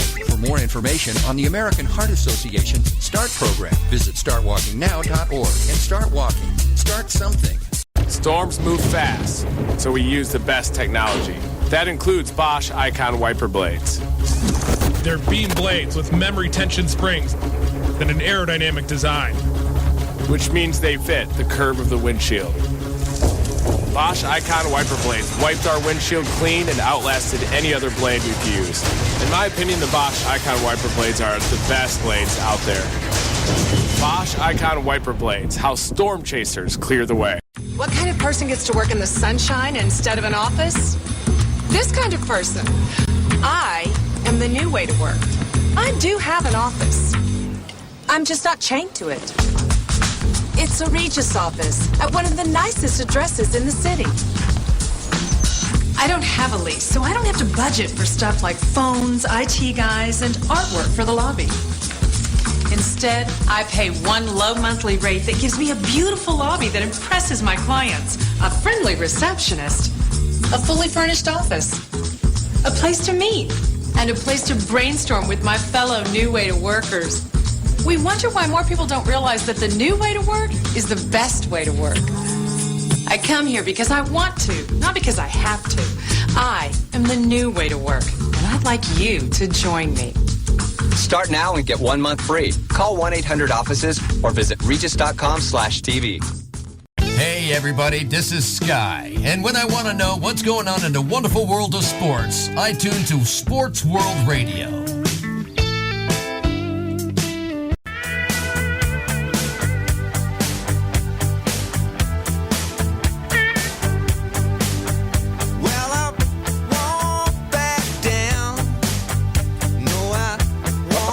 Back to the World of Radio, as promised, with Frank on the line with us. We're going to give out our favorite basketball coaches or NBA coaches? NBA coaches. NBA coaches. Okay.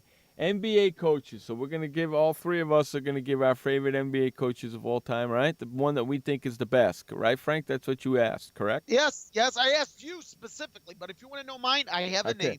Okay, I want to know all of ours, but I you know what? I want to know Sean's, and I think I know who Sean's is because that's just who Sean is.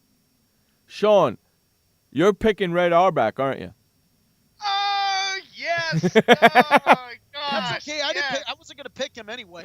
I see. That's Sean. That's how well I know you. There is a saying in Boston that we have. Light it up, Red. You bet. Red Auerbach won 9 titles as a coach. He won 7 more as general manager and president of the Boston Celtics. You got to always say Red Auerbach. Heck yeah. I knew Come you on. were going to say that. There is a saying, and it's called Homer. Well, Frank, what did you think of Red Auerbach? What did you think of Red there, Frank? Do you smoke cigars? I light up a victory cigar after a Boston championship. Heck yeah. You have to, because Red Auerbach, one of the most influential figures in NBA history. That's Great what I'm going to say about Red Auerbach. Great coach. Great gentleman, great head coach.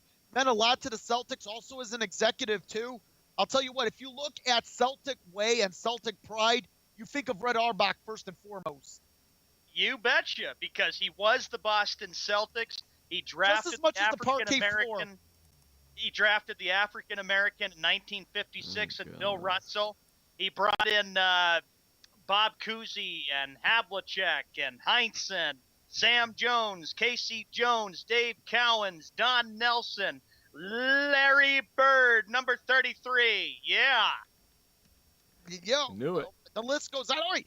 You know what? I can see Red Auerbach, but from my standpoint, in terms of a basketball mind, you would have to go with Red Auerbach, not just as a head coach, but also what he was able to accomplish, too, in the 80s with the Celtics winning all those titles. He did that as an executive. So great basketball mind. Here. So you're saying Red Auerbach, your favorite head coach. Hey, I can see an argument right there. Great choice.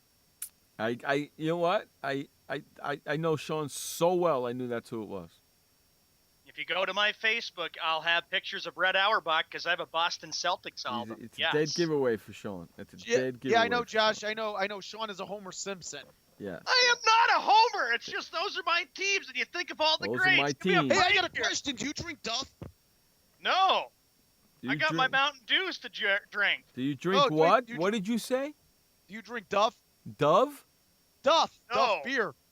I'm not a beer drinker. I drink Mountain Dews. What the heck? Do you, He you drinks- drink Buzz if he's- Cola? Or you like Homer Simpson? Hey, You drink Buzz Cola? Frank, if he's not drinking Mountain Dew, he's drinking red wine, white wine with milk.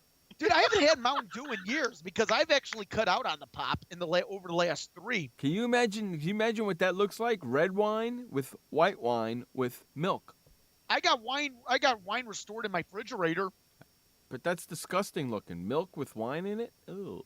Oh, no. I don't have milk with wine in it, but I do have wine bottles downstairs. See, that's what Sean does. Sean has a mixture of red and white wine, and then he puts some milk in it. What's I the also matter? I also have vodka. See, that's disgusting, dude. I'm just expanding the drinking horizon, and we were talking about coaches. Okay. Now we go to drinks. Okay. So, Frank, who's yours? A guy that grew up in Northwest Indiana. Does that give you a hint? Northwest Indiana's Bobby Knight. No, not Bobby Knight. Who? Greg Popovich. Popovich? What? I'm going to go with Greg Popovich. Why Greg Popovich? What? Well, let's see. That's because he's coaching let's see. now. How many NBA titles? 4-time NBA champion, Coach Greg Popovich. 3 times Coach of the Year. Not to mention, let's see, before Greg Popovich arrived in his first full season, what were the San Antonio Spurs record? 20-62 in 1996-97. Had Bob Hill as their head coach, and then they went with, Greg Popovich, and he won All in right, 99, then you have 03, 05, and 07. Tim Duncan was a rookie the following year, 97-98. They win an NBA title the following year.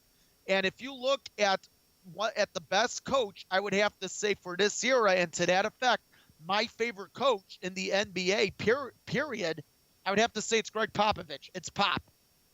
And also, he doesn't like those interviews during the game. I don't like those interviews during the game either. I want to focus on coaching. I want to focus on my team. I am not here to talk to the media during a game. But I'll say this. I'm talking about national TV interviews. Those interviews are classic. Wow. A coach that's still coaching. Holy cow. Yep. Jeff, your coach. Red Holtzman. Good choice. Hey, Red Holtzman, yes, 1970 NBA champion, 1973. You're a homer too, are you? Red Holtzman. No, if you look at it, okay? You look at it. All the offense that you see now, okay, came from them back then, And you know where his offense and his play calling and where his coaching ability came from? Dr. Jack Ramsey. Who passed away last week. Correct. So And of course, who played for Red Holtzman that is now the executive Phil of that Jackson. team? Yep. Who do you think Phil Jackson learned the triangle offense from? Huh? He definitely learned a lot from Red Holtzman. That's where we learned it from. And it's And still you know what? That led to Chicago winning 6 NBA titles. It led to the Los Angeles Lakers winning 5 NBA titles in the last decade. Exactly. So maybe from the standpoint in terms of an influential head coach impacting what would be dynasties of the 1990s and the first decade of the 2000s, you can trace it back to Red Holtzman. Yep. And you know who my favorite college basketball coach is of all time? That I don't know. Lou Carnesecca. Interesting choice. Lou, you know why? I'll tell you why. Because when I was a young lad, that's right, I said lad. When I was a young, knee-high basketball player, I went to a basketball camp, Lou Carnesecca's basketball camp. Wow, what was that like? Oh, it was freaking awesome, dude. He had all his basketball players there in college back then, you know, so Chris Mullin and all those guys, you know, Bill Winnington and all those guys, you know what I mean? And I got and they had other coaches there, of course. It was all nothing but drills and training all day long, right? You get up early in the morning, you go out, you do your running, nothing but freaking pure exercise and running and basketball training, and then you go to breakfast, then you go back and you get with your teams and you run your plays and you do your practices, and then at noon you go to freaking lunch, and then in the second half of the day you go to lectures and training by you know NBA players and college players and all that. So it's Lou Carnesecca for you. Huh?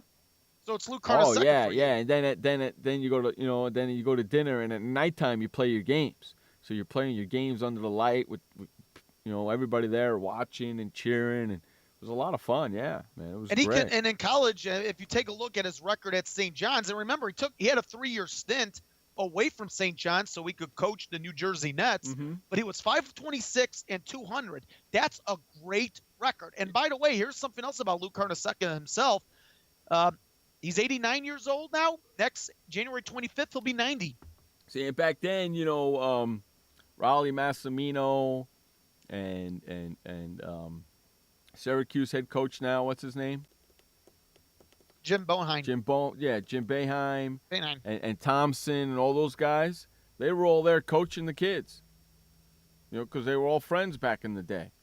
See, that's something you do lack these days, especially with this generation of young and up and coming college coaches. Man. They don't have that. It was basketball. It was 2 weeks of basketball camp for a kid who loves basketball with all these great players and stars there. Are you kidding me? It was sleepaway camp, man. You were gone from your family it was more than 2 weeks, man. It was like a month. Let me ask you this, Jeff.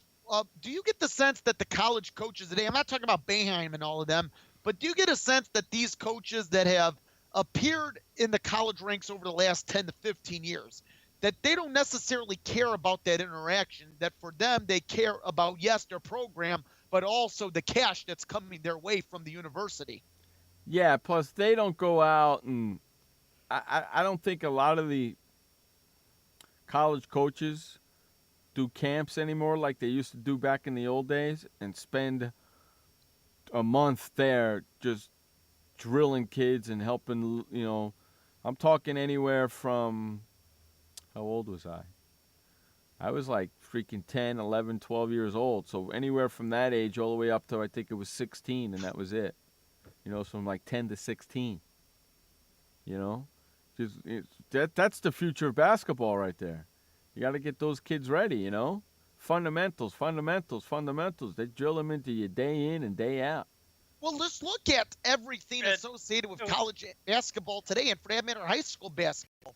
You have players that are being recruited as early as junior high, not to mention, too, you have AAU ball.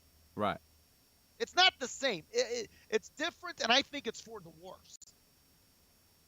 Yeah, it's not the same because during the summer, a lot of these college coaches are going out and recruiting, so they can't go out and They're recruiting players that have not even made it to high school I know, yet. yeah. It's crazy, dude. It's freaking You know nuts. what? It's sick. It's appalling. And guess what? If I were a parent of somebody that isn't in high school, that's in junior high, and it's being recruited by a college coach, dude, I would probably show that coach the door.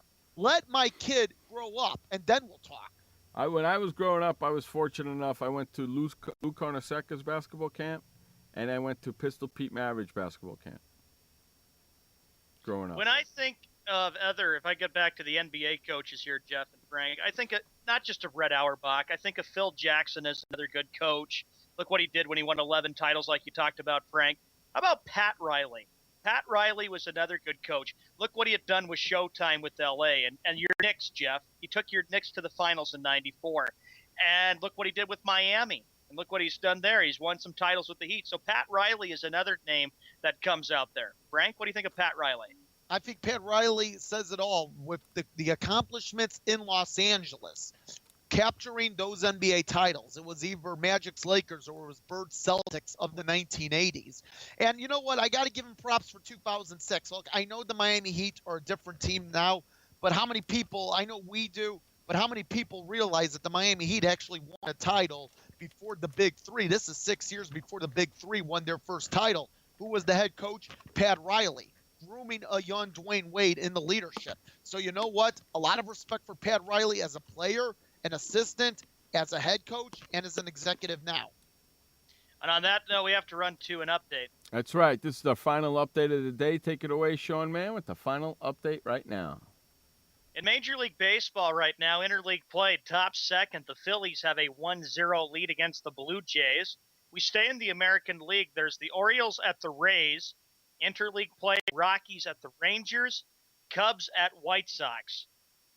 American League, back to it, late game tonight. It'll be the Royals at the Mariners. Two games that we have tonight. Two games that went final. Indians 9, Twins 4, Astros 6, Tigers 2. In the National League, two games. Giants at the Dodgers and Marlins at the Padres. In the National Hockey League, the puck will drop very shortly between the Bruins and the Canadiens. The Canadiens have a 2-1 lead in this best-of-7 series. Eastern Conference semifinals. In the Western Conference semifinals, the Mighty Ducks at the Kings, with the Kings up 2-0 in that series. Tomorrow night in the NHL, it'll be Game 5 between the Rangers and the Penguins, with the Penguins having a chance to close this series out and head to the Eastern Conference Finals since last year. Western Conference semifinals, the Blackhawks at the Wild, with the Blackhawks leading 2-1. In the NBA, here's what we got right now for games. It is the Nets and Heat. Right now, the Nets lead 14-13 with a minute 12. That game can be seen on ESPN2. And the Trailblazers at the Spurs, Western Conference semifinals. Spurs lead that series 1-0 in the best-of-7 series. This is the first time the Trailblazers and the Spurs have met in a playoff series since 1999, when the Spurs swept the Trailblazers. Tonight on ESPN, the NFL draft will be going on. Every team will be drafting to see what every team needs to work on, what everybody needs to work on. For your update for Sports World Radio, we head now to a commercial break. Welcome to the Man Manual. Man comes with a multifunctional casing known as skin. It is remarkable. Warning, standard body wash can cause damage to man's skin. Maintain it properly with Dove Men Plus Care Body Wash. It cleans man and protects skin from dryness. This will keep man's skin remarkable, even under extreme testing. Dove Men Plus Care Body Wash. Skin care built in. Also, freshen man's exterior with new Aqua Impact Body Wash. Why does consultant Jerry Howell stay at La Quinta? Can you come back tomorrow? Because only with La Quinta can Jerry instant hold the room tonight using just his phone number. And then power down for tomorrow on his pillow top bed. And when Jerry's refreshed, you know what he does? We need ideas, people. Think. Synergistic integration. Genius. He thinks outside the box. I'm going for it. No. La Quinta Inns and Suites take care of you so you can take care of business. Instant hold your next stay on your smartphone at LQ.com. La Quinta. Hi, I'm Montel Williams. Most of you know me as a talk show host, but I'm also an author, actor, single father of 4, a fitness writer, avid snowboarder, and I'm also a medical marijuana patient. Like many of the million people who are living with multiple sclerosis, I'm in pain every single day. And sometimes my nerves are so raw that if you brushed up against me in an elevator, I'd scream. I can't sleep at night from the pain, and sometimes the spasms in my legs are so intense they will wake me up throughout the night. I've tried the strongest prescription medications available, and I'm going to tell you, they do not work. In fact, they leave me in a stupor, and most of the time, it's impossible to even live your life. Now, I've tried medical marijuana, and I'm going to tell you something, it works. If you'd like more information about medical marijuana, you can contact the Marijuana Policy Project at mpp.org or call 1-877-JOIN-MPP. Hey everybody, this is Sky, and when I want to know what's going on in the wonderful world of sports, I tune to Sports World Radio.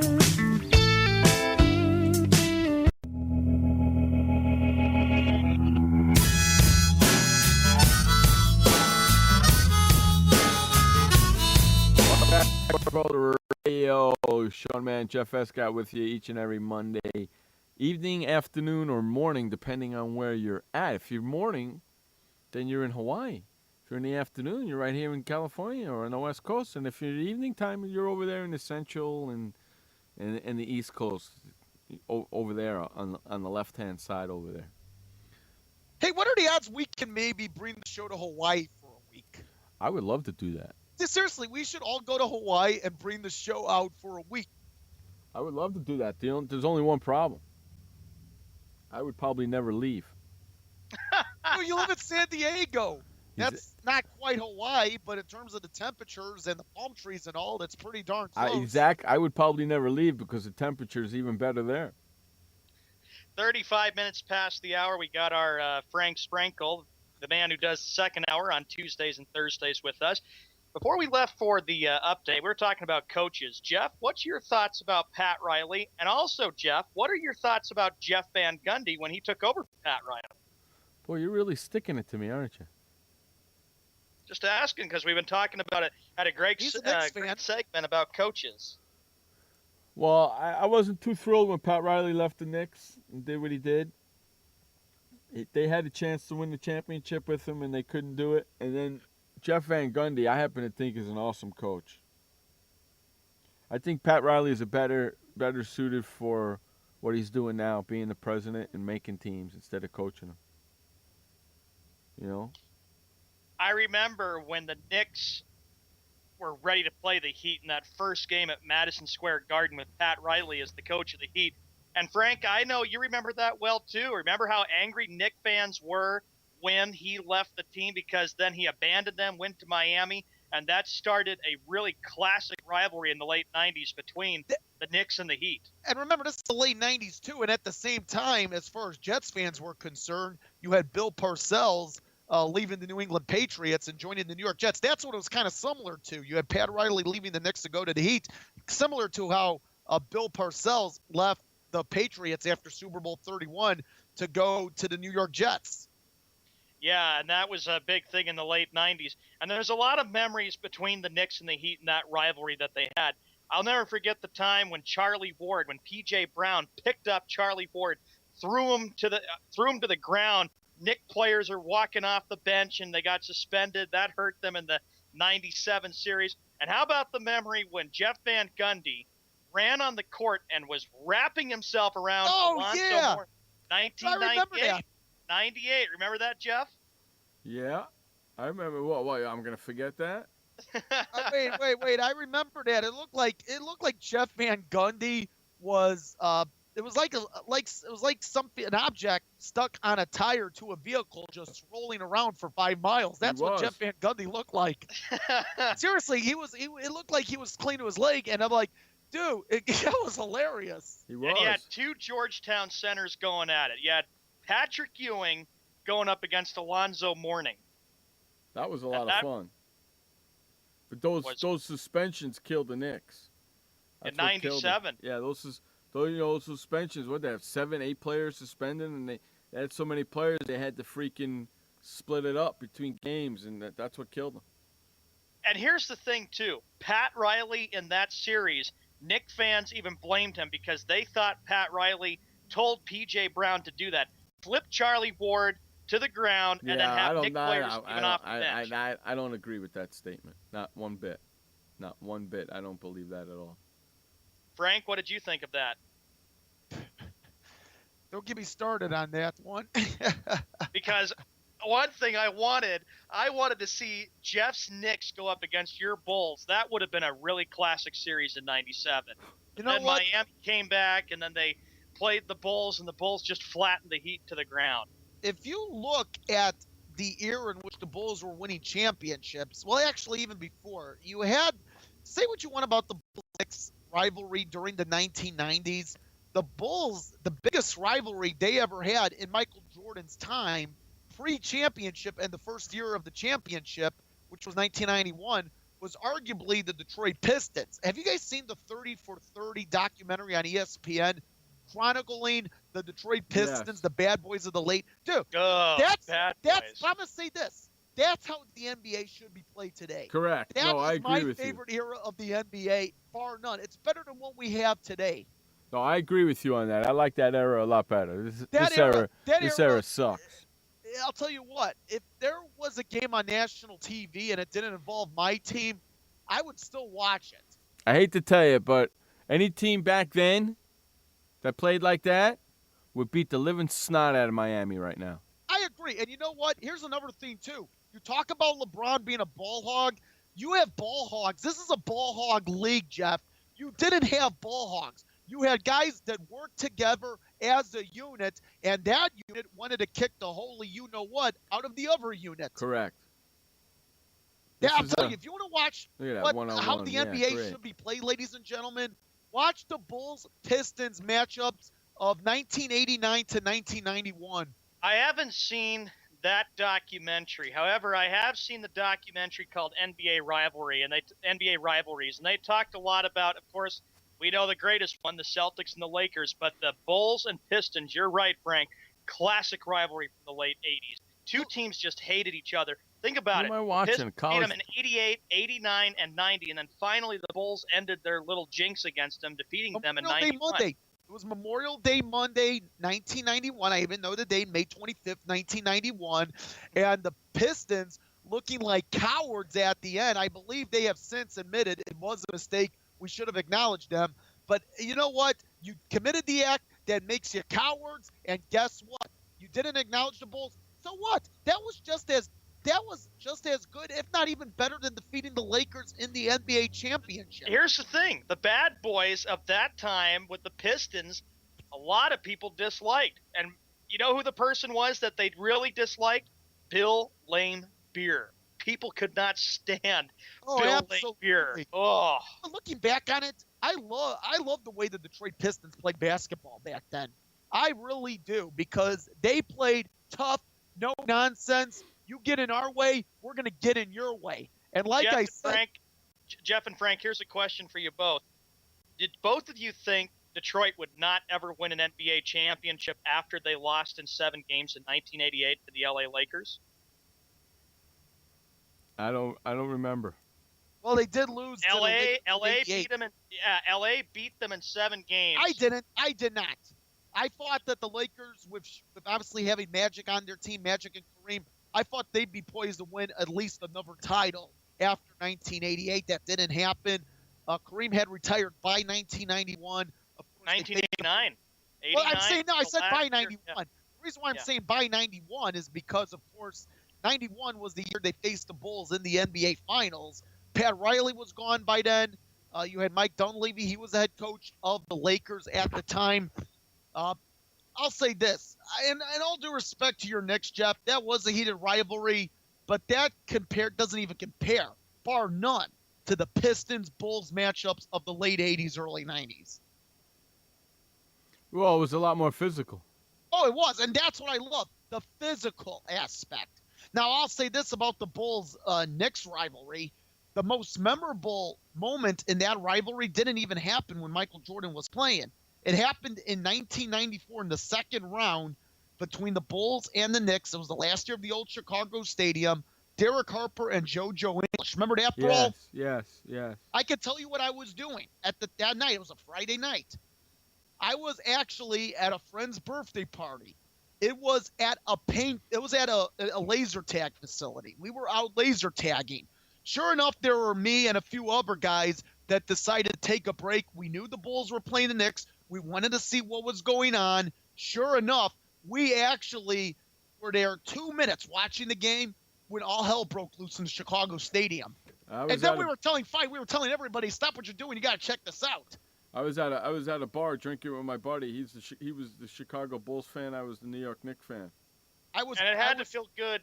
It had to feel good for Knicks fans too. Before we go to our last commercial break, this is a great segment, by the way, because the Knicks and Bulls, that was the new rivalry of the '90s, and the Knicks were so tired of the fact that every time they got up 2-0, Jordan and the Bulls found a way to sneak by them. But finally, the Knicks ended what they called the curse of Game 5, and finally beat them at MSG, just barely, Frank. And then the Knicks were able to beat them in 7 games. And then remember, there was another great rivalry with the Knicks. Okay. Knicks and Pacers. Reggie Miller against Spike Lee. I never forget those. Whoa. All right, let's run to a quick commercial break. Sports World Radio. Every parent wants the safest and healthiest products for their family. That's why I created The Honest Company. I was just a concerned mom with a crazy dream. A wish that there was a company that I could rely on that did all of the hard work for me. I'm Jessica Alba, and The Honest Company was my dream. LegalZoom has helped 1 million businesses successfully get started, including Jessica's. Launch your dream at LegalZoom today. Call us. We're here to help. I had PTSD.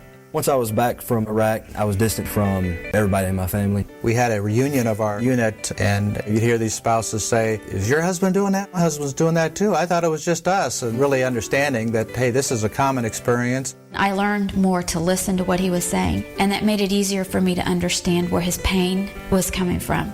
Warriors should know that resources are available. Learn more at realwarriors.net. Confusion ever someone or have sudden you trouble had speaking, understanding? Understanding trouble? Have you sudden have or speaking someone ever confusion? Have you ever had sudden confusion, trouble speaking, or understanding someone? It could be one of the 5 signs of stroke. Sudden weakness or numbness of the face, arm, or leg. Sudden trouble with vision in one or both eyes. Suddenly having trouble walking or difficulty with balance. Or a sudden intense headache that comes out of nowhere. If you or someone you know has any of these symptoms, don't wait. Call 911 immediately. You could make a difference in someone's life, someone you love, maybe even your own. It's late until, wait, don't too. Don't wait until it's too late. Time lost is brain lost. Find out more at powertoendstroke.org. Brought to you by the American Heart Association, American Stroke Association, and the Ad Council. Hey everybody, this is Sky. And when I want to know what's going on in the wonderful world of sports, I tune to Sports World Radio.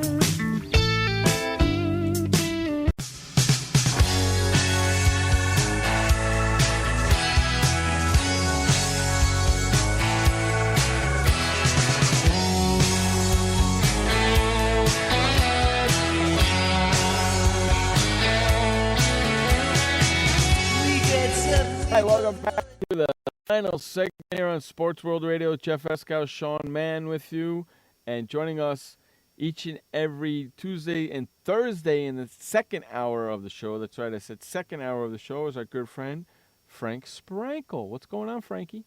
Boy. I got to tell you, I'm looking forward to doing this segment because we are getting ready for the NFL draft at the top of the hour. I know we're getting off at 7. I know you two aren't excited.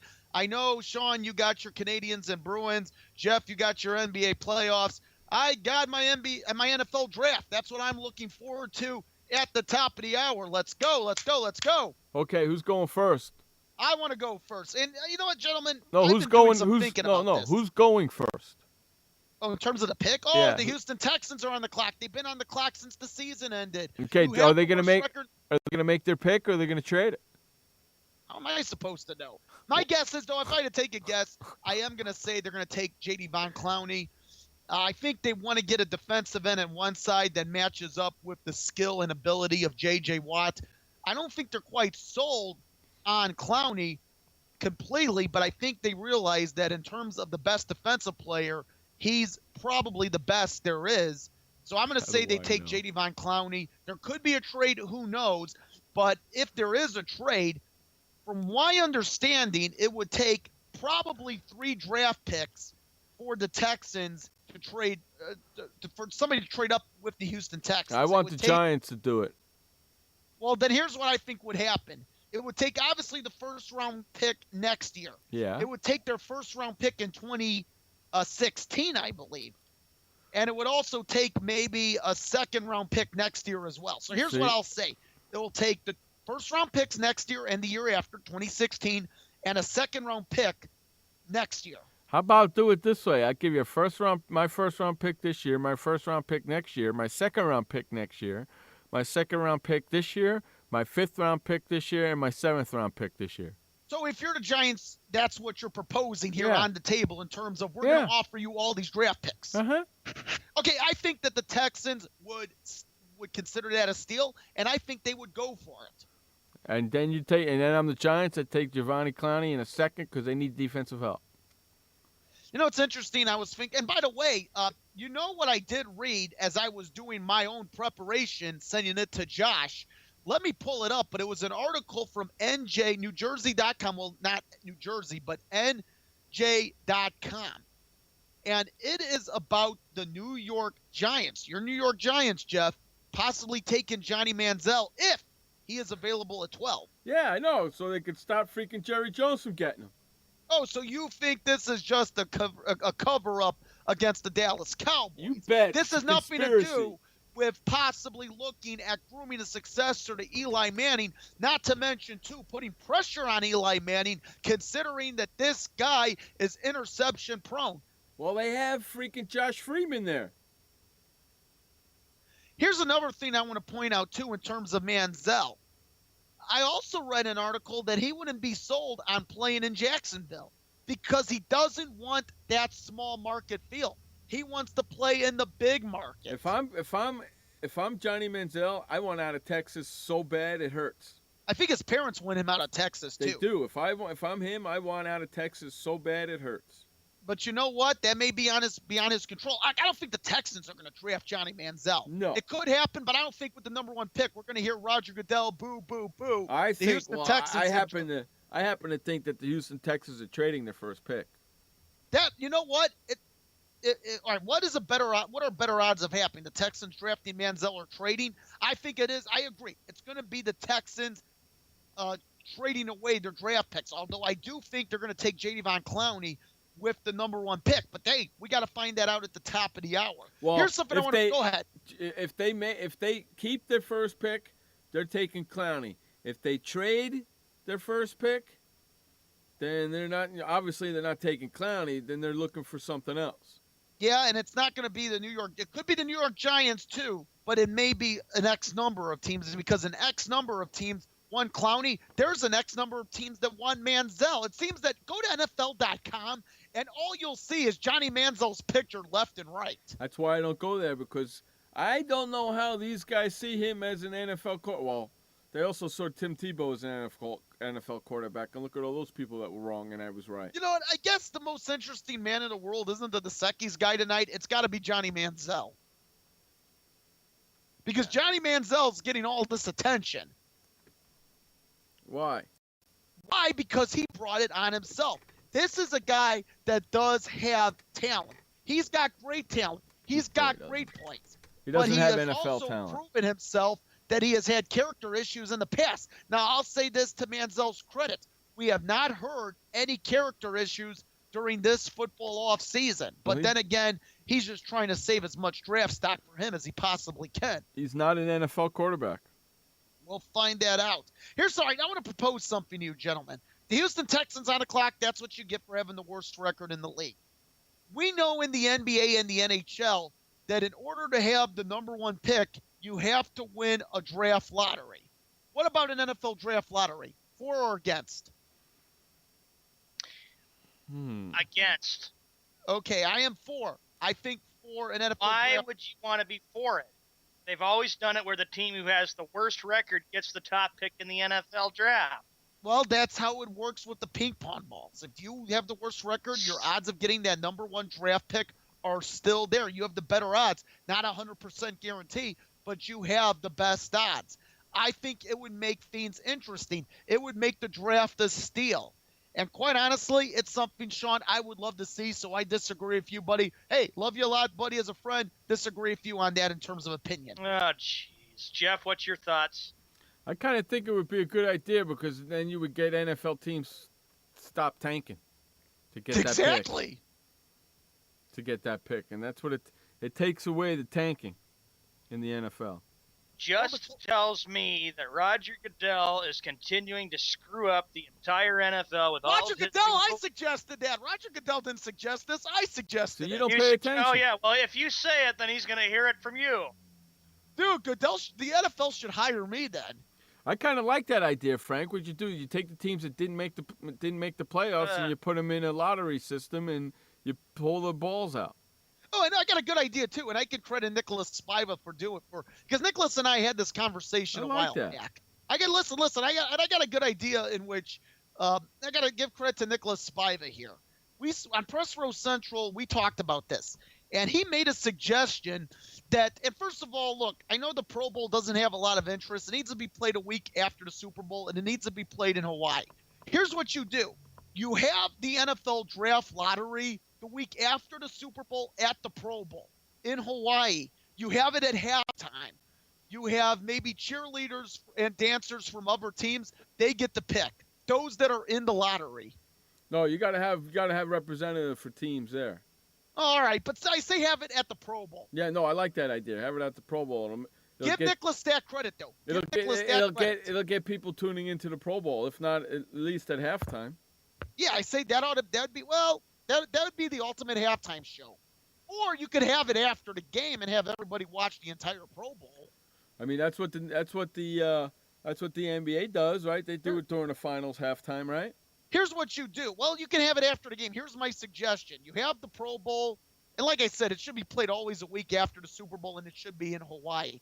You have the Pro Bowl, but after the game, we go to New York, we go to the league office, and it's time for the NFL draft lottery. I like that. I think it would stir a lot of spark in terms of the draft lottery. And also, if you have the worst record in the league and you did not finish and you did not get the number one draft pick, you had the worst record in the league and you did not win the draft lottery, you got the number 2 or even the number 3 pick. Well, wouldn't that mean that if you were that team that had the number 2 and the number 3 pick and you were the worst team in the league, that would mean that you would have to trade up to get the guy you want. Correct. I love it. Correct. Roger Goodell, please listen to us. I like you, Frank. So it's 2 against 1, Sean. Good grief. I like it, Frank. Charlie Brown? I like it. Why would we want to do that? They only do it in the NBA. They should always leave it the way it is. Because it'll take the worst record gets the top pick. Because it'll take tanking out of the game for Sean. It'll definitely take tanking out of it. Right. Oh, it will definitely take tanking out of the game. Definitely. Exactly right. Exactly and not right. only that, if your team is found of definitely tanking, I think that you should lose some of your ping pong balls. That should be the case in the NBA. I agree with you. I kind of like that idea, Frank. We got to start that movement. Start it for the 2015. Hey, let's try to get it at least by the 2016. The NFL draft lottery. Yeah, let's at least try to get it by 2016. Obviously, things have got to be approved by the owners here. Let's try to get it at least by 2016. Make it a nice PowerPoint, Frank. All right, I'll need help because people like me need a lot of help. People with my limited intelligence make it need a nice a lot PowerPoint. of help. Make it a nice PowerPoint make a nice PowerPoint presentation. Do a presentation to the NFL committee and get it freaking on there, and then Sean will be pissed. And you know what? We'll do it. We'll call it the Sean Mann rule, just to piss Sean off. What? Oh, yeah. What for? Why do I need to be involved with this? I told you my opinion. Don't drag me in. Exactly. Hey, Sean, I'm actually hoping that the Canadians win. I'm actually hoping it's either the Canadians. I'm hoping it's the Canadians and Rangers in the Eastern Conference Finals because my Blackhawks have already defeated your Bruins. I would like to see my Blackhawks potentially for another Stanley Cup defeat a new original six team in Montreal. Now let's keep Rangers. this in mind. You're just trying to do that just because you want to see me get upset. We'll see what ends up happening tonight. Game 4 is going on right now. Well, I know perfectly well that the Bruins can come back and win the series against the Canadians. Everybody thought it was over after the first game against the Red Wings. I'm going to say this about the Boston Bruins. Yeah, here we go. I have a lot of respect for that organization. I have a lot of respect for the Boston sports fans. It's a great town. But I'm going to say this. When it comes to a Bruins game, there is nothing like Rene Rancourt getting the crowd fired up with the national anthem. That is one of the best renditions of the national anthem. Or Bobby Orr waving the flag, the Bruins flag, because Bobby Orr He was always the brings best. it back. He always brings it back to his team, doesn't he? Always. Oh, boo! Dude, Greg Popovich is my favorite NBA coach of all time. I am not a homer here, guys. I know that. All No, right. Hey. I am not a homer Yeah, either. right. I just like Sure to you're support not. my team. Yeah, sure I'm you're not a not. homer. No, not too much of a homer. No, sure you're not. All right. Now, on that note, we got to get the flock out of here. I want to thank everybody for hanging out with us today. We had a great time. Remember, you only have one life to live. Live it long, live it strong, and live it proud. And please don't forget, life may suck, but the alternative is unacceptable. Amen. Peace out, everyone. For Sean Mann, Frank Sprankle, I'm Jeff Escal. This has been Sports World Radio. Peace out, bitches. Bye. Hey, boys, Stimpy. We sure had fun today, didn't we? So long, kids. Come on, Stimpy, say goodbye. Where are we going?